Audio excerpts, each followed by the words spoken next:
This is episode number 3052 of the Who Cares News for Monday, March 16th, 2026. The Who Cares News is a member of the Mouthful Media Podcast Network. It's not fake news. It's not breaking news. In fact, it's news you couldn't care less about. It's the Who Cares News with your hosts, Van Camp and Morgan.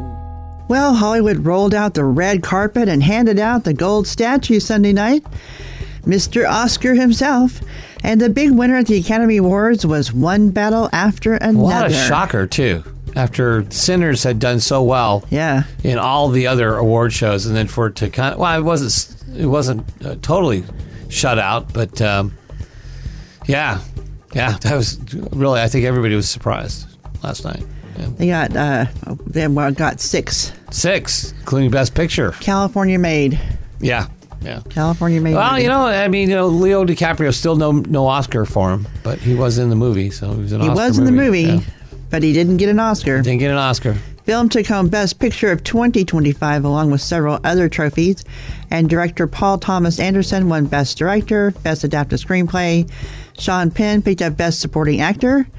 Sean was not there to accept the award. No. And it also grabbed the Oscar for film editing and the brand new category for Best Casting. That's right, Best Casting. I don't know how you figure that one out, but okay, whatever. Yeah, not too sure about it. Yeah, that sounds a lot more like that should be an actor award versus or Academy Award, but whatever. So the other big winner was Sinners. Yeah. Or another big winner was Sinners. Yeah. Michael B. Jordan won Best Actor. Yeah. Director Ryan Coogler earned Best Original Screenplay. Yeah. Cinematographer Autumn Durald Arkapaw made history as the first woman of color to win Best Cinematography. That's pretty awesome. That's pretty awesome. I think she was also the first one nominated. And I have not seen the movie yet. I'm going to, but I have not seen it. Yeah. But they say the cinematography was stunning. Well, from the trailer looks amazing. Yeah. So yeah. And it also scored the Best Original Score. Right. But there was one Oscar that I was like, what? And everybody's going to look at me. Of course, K-pop Demon. The K-pop Demon Hunters was huge. And, well, it was. And the song's cute. Golden is a cute song. I get that. But it's one like, animated category. Yeah. And one, over the Pixar, 2 Pixar movies. Yeah. Yeah, it's kind of crazy. Well, no, I'm sorry. Zootopia is not a Pixar movie, is it? That's a Disney movie, not a Pixar movie. Yeah. Well, still, you got Disney and Pixar, and then K-pop Demon Hunter picked up the acting side. Jessie Buckley won Best Actress for Hamnet. That looks interesting to me too, but I'm kind of a Shakespeare freak. Amy Madigan took home Best Supporting Actress. She's hilarious. So yeah. She is a funny, character, and she's a character looker too. She looks like a character. Does she not? Yeah, I watched the just very briefly the Rob Reiner salute at Billy Crystal. It tugs at your heartstrings. Well, Billy made it through. He didn't break up. I thought that was great. They were so close. Yeah. Oh my gosh, they were close. Barbara Streisand was there, and she saluted Robert Redford. It was a horrible year for losing really famous people. Names, Diane Keaton and big Michael Madsen. And, I'm forgetting Catherine O'Hara. Yeah. Oh, by the way, the reason they did not show Gene Hackman in the In Memoriam because they did him last year. He had passed away a week before the Oscars last year. Yeah. And Morgan Freeman, if you'll recall, gave a big salute to him. So that's why he wasn't there. There's other snubs. There always are. People, whatever. I think sometimes the people who do these, it's like, you know what? Do you know how to read? And do you know who these people are? See, that's the other thing, because a lot of these people are, getting up in age. A lot of them haven't done recent work. So, yeah. Well, Frankenstein dominated the design categories for costume design, hair and makeup, and production design. Well, there you go. The Oscars. Oh, yeah. Conan O'Brien did an admirable job of hosting. He did pretty good. Yeah. Was it? And they had like a Colbert got up. A lot of people. There was some funny stuff. There was. Well, it's supposed to be. It's supposed to be funny. Very tongue in cheek and not coming out and blurting anything out, but Right. So that will put a wraps on the 2026 award season, official award season. It'll start up again in the fall with the Emmys, and it'll go from there. So there we go. All important to people who won the awards and people who were nominated. I don't think anybody else cares, to be honest with you. Well, all the designers can calm down for a while. Yeah. It's like they've already gone through what would be considered their tax season. Yeah, their tax season. Right, exactly.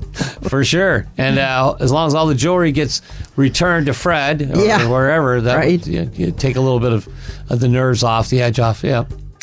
A couple of lost treasures from the early days. Are you ready for this?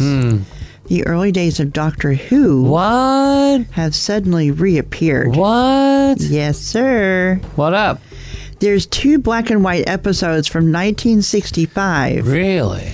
Titled The Nightmare Begins and Devil's Planet. And they were discovered among thousands of old film reels in the private collection of a late movie buff. Really? Yep. See, this is the thing about the networks and BBC and all that.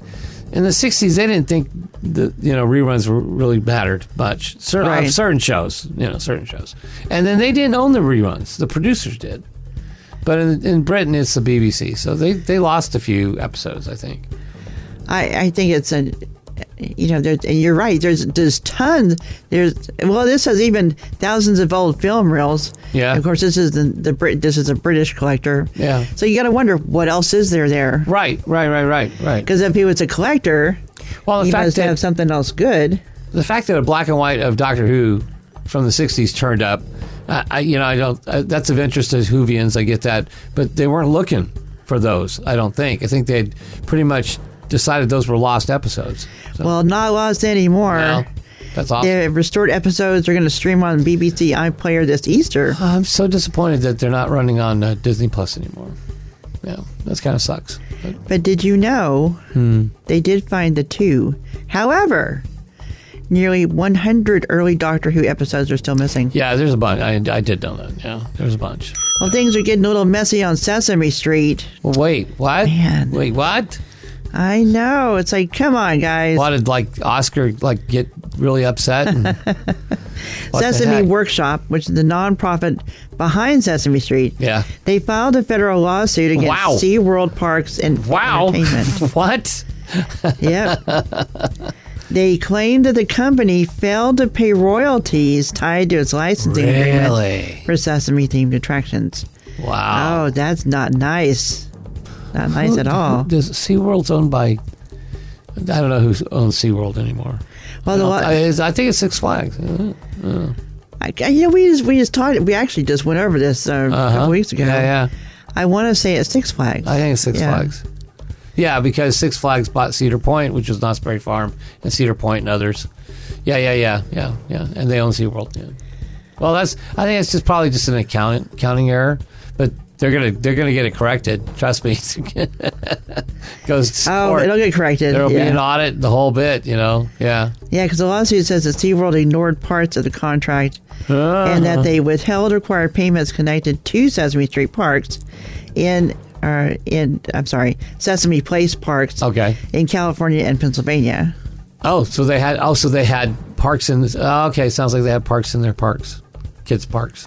So evidently they've clashed. They've been here before. They've been lost here before. So they've been lost here before? A previous dispute during the pandemic resulted in a multi-million-dollar judgment over unpaid fees. Wow. Yeah, you think they would have learned?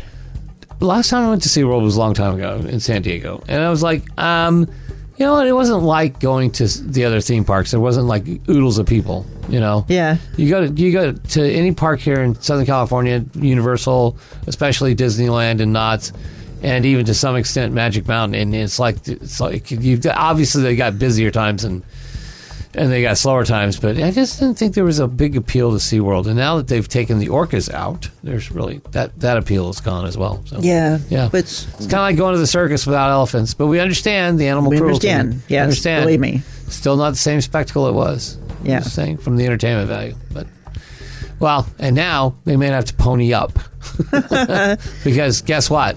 Big Bird don't F around. No, sir. No, sir. Don't be pissing off Big Bird. He's been in front of Congress before. Come on. All right. More Who Cares tomorrow. Have yourself a great day. And that's all the news you could care less about for today. Subscribe to the Who Cares News and never miss an episode. We're on iTunes, Stitcher Radio, iHeartRadio, or anywhere fine podcasts are heard. And check us out on Facebook, too. You can listen to our live broadcast every weekday at 8:45 a.m. Pacific on BossBossRadio.com. That's a mouthful.